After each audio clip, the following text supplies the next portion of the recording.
Alright, hey guys, I have a new format that I kind of want to explore and try out. So it's basically going to be called Scouting Report, and it's going to be just some thoughts and what would kind of be interpreted as like a scouting report, which would be used in traditional sports where like scouts would come to like a college football game, high school football game, and they'd basically write things down, scouting a player, basically giving information on it, and then bringing it to their boss or whatever. But this is basically going to be what I interpret as like up and coming or good players that I think should be put on academy teams, owl expansion teams, or teams in the future that are going to be made. So this is just some general thoughts on a player and someone who I think is deserving of moving up the ranks, which this player has been, and we'll talk about some things like team history, heroes, strengths, weaknesses, things like that. It's not going to be too comprehensive. It's just basically going to be like a brief overview of a player.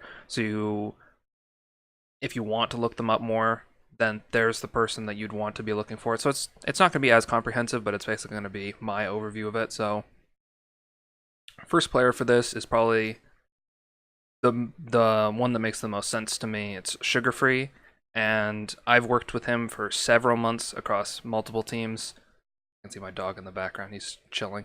I worked with him, so we'll go over team history first. So basically, first team I worked with him, and then I've really seen him kind of like make a name for himself and start to like shoot up a little bit is No Anime Allowed, and that was a team that was basically before I joined. It was like a lot of friends in a team.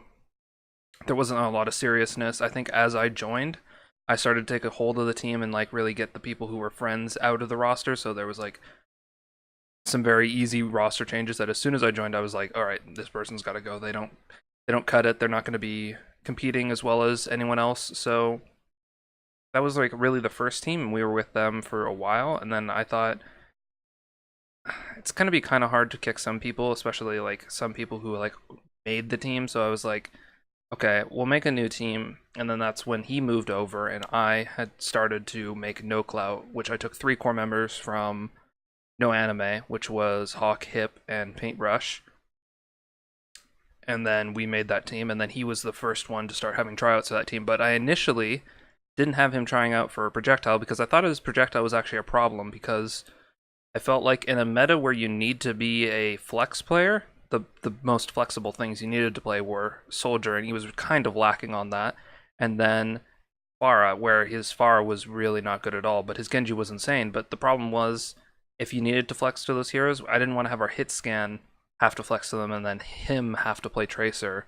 So it was kind of weird. So I kind of had him trialing for hit scan, and his hit scan was actually really good. And as we moved on, it's actually gotten to like a really, really good level where he can play Tracer probably against a lot of contenders hit scan, and it's at like a pretty good level. I don't know what my dog's doing, but so we had him trialing on No Clout for hit scan initially, and then we eventually moved him into the flex role, and then we had him playing basically projectile all the time, where we had him playing mostly Genji. We had him experiment a little bit with like Pharah and Soldier, and that didn't go as well, so we just had him playing mostly Genji. And so moving forward, he went to bye week. It was like brief, very brief. I think he just wanted to have some exposure, maybe some playtime. It didn't end up being that good. That was very quick. He played in contenders for a little bit, and then now, most recently, he's moved to LNL, and this has been a good home for him because I think there's some really good coaching. The coaching staff is insane on this roster. Like for a non-academy team, it's actually like insanely high, or big, like comprehensive with like head coach, assistant coach, analyst. Like there's a bunch of just roles on there. So, yeah, I think that was really good, like a strong move for him, because there's some very experienced coaches on that team, and I think that's really going to work well for him, because I think that what SugarFree needs is some stronger coaching. So get you an expansion team in the future years, get you an academy team that has some strong coachings behind it, and I think like a player like this will really flourish, having a lot of experienced coaching and a lot of direction that will assist him and make him like a god tier player. He's already like really good, but make him just that step ahead. So I briefly touched on heroes, but I'll talk about it now. His best hero by far is Genji. There's no question about it. He pops the fuck off on Genji. That's one of his strongest strengths, is He's insane on Genji. Like, he can carry any team. He can carry against any team, really. We've played against teams on no cloud, no anime, and we were outmatched player for player, but he would pop off so hard on Genji that it would kind of alleviate some of the problems that we had had. So, put this guy on Genji, he will carry really hard. Move next. His hero pool kind of falls off a little bit. I'd say Tracer's probably next on it. Maybe some other heroes have been starting to get up there, like Hanzo and stuff, but I think Tracer's probably his second best because he can flex onto that, and his Tracer's actually really good. He's really aggressive, and he makes a lot of smart calls, and I think his flanks are really good, so Tracer's probably his second best, although I'd say he has like a bunch of heroes that are like middle tier, what I'd say, and they are basically like really strong, so we can flex to them. Like Hanzo's actually really good. It's not his best tier. Genji's definitely his best. I think Tracer's a step above that, but his Hanzo definitely has had some improvement. He spams it all the time. He's really good at that. And then D.Va is kind of like a sleeper OP pick. So like LNL was kind of exploring this, and I kind of wanted to explore this before, but didn't really get the chance. But he can play off tank at like a lowish contenders level, but it's actually still really, really good. And so he can have like these weird flex compositions like they have on LNL, where they had him subbed in for Nex, and then he would play off tank, and then on like certain sub maps for like Koth maps, they would have him switch to Genji and they would do triple DPS, and it would actually work reasonably well. I wouldn't say it was like god tier, but it was actually like an interesting strategy that teams would have to prepare for. So it was cool to see. His D.Va's really good.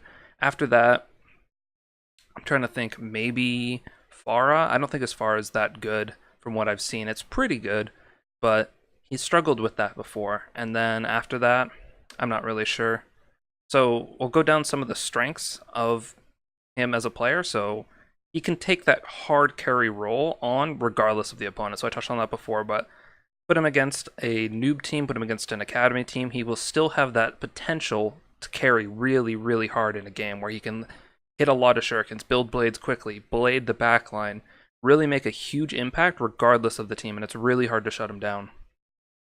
He grinds ladder and scrims and practices really fucking hard. So ladder, you can see on his main account, he has got like hundreds and hundreds of games on his main account. He plays on Smurfs. He doesn't give a fuck about his SR. He grinds hard and he doesn't care. I'd say he grinds probably one of the most I've ever seen of a player. Genji is probably one of his best characters, and it's probably one of the best in NA contenders. It's really, really good, and it's hard for many other people to compete against him, especially if he's getting like the proper teamwork built around that, because you can build around his Genji and really, really play aggressive and look to dominate other teams. Then he has the ability to off tank and then play Tracer, so he kind of is like a good flexible player, but he's not that strong as a flex player where he can play like Genji, Pharah, Hanzo all at like a tier 1 level. It's kind of like he can play Genji as like a flex DPS player, and then he can flex to Tracer if they're going to be playing a different composition. So maybe his hit scan would play Widow, he can play Tracer, and then there's weird compositions that you can make with him where he can play off tank, and he plays it like at a really great level. He is really good at calming needs and targets. So we had code words before, but basically he was really able to calm them. He was really good at calming targets. I haven't heard him recently, so I can't tell how much he's developed, but I imagine it's been even more. So as a communicator, that's actually one of his weaknesses, is he's very quiet. But I think I put it as a strength and a weakness because he calms what he needs, but he isn't like that person where you'd like bring them into a roster and make them like a very calm, heavy player. So what comes to mind basically is like McGravy as someone who can be like a strong player, but also someone who can like calm a lot. You wouldn't bring him onto that. You'd have a team with a good communication structure, and then you'd have him like slot in and basically be like, here's the roles that you need to do. So I do consider that a bit of a weakness, just because I haven't been able to see him like reach that higher level of communication, which some players just, it comes to them naturally. Touched on it before. As a flex player, he isn't that good at Widow or that good at Pharah. Like his Pharah isn't Tailspin level. His Widow is probably not on the level of a lot of other flex players. His Widow's still good and it's passable, but he's not going to carry as hard on those heroes. But for the role that he's in, that's a big weakness, because for some teams it's just not going to work. Like you're going to have him on a team and you're going to need him to play that, and he just can't. So you might have to have your other DPS player pick those roles up, and then he would fill in the other roles. he tends to play very aggressively, which is sometimes a positive, and it does help him carry a lot, but it also gets him picked a lot. And I kind of think of this and tie it close to Mangachu, where Mangachu plays really aggressive all the time, and it does lead to, if teams are focusing him, he gets punished a lot. But if you give him a little bit of room, he's really able to be explosive and like destroy. So he does get picked quite a bit. I think against teams that can really focus him, it's a big disadvantage, but if you give him room and if you have other members on the team creating space for him, it's really hard to shut him down. Also, he can go quiet in games, both vocally and play-wise. I think if he does get shut down, he can start to shut down a little bit, like he doesn't calm as much, and he isn't necessarily like the most stable hyper carry that you can think of. So he will have bad games, and especially if you put him on like a non-comfort hero, like if he's forced to in a meta play something like Widow or Pharah or something where he isn't like the most comfortable and they play to like counter him. Sometimes he'll just try to pick Genji and then they'll pick like an even harder counter comp. And you'll kind of put him into this dilemma where it's like really hard for him to actually carry out of that. So overall, I think his weaknesses aren't that big a deal because like communication wise, you can have a good team that comms a lot and you don't really need a comm heavy DPS player. You can have another DPS player that's a hit scan, but is also very flexible, that can like pair with him really well, and they can both play every hero then. You can have a strong team that can like play aggressively to give him the space, so him playing aggro actually isn't that bad.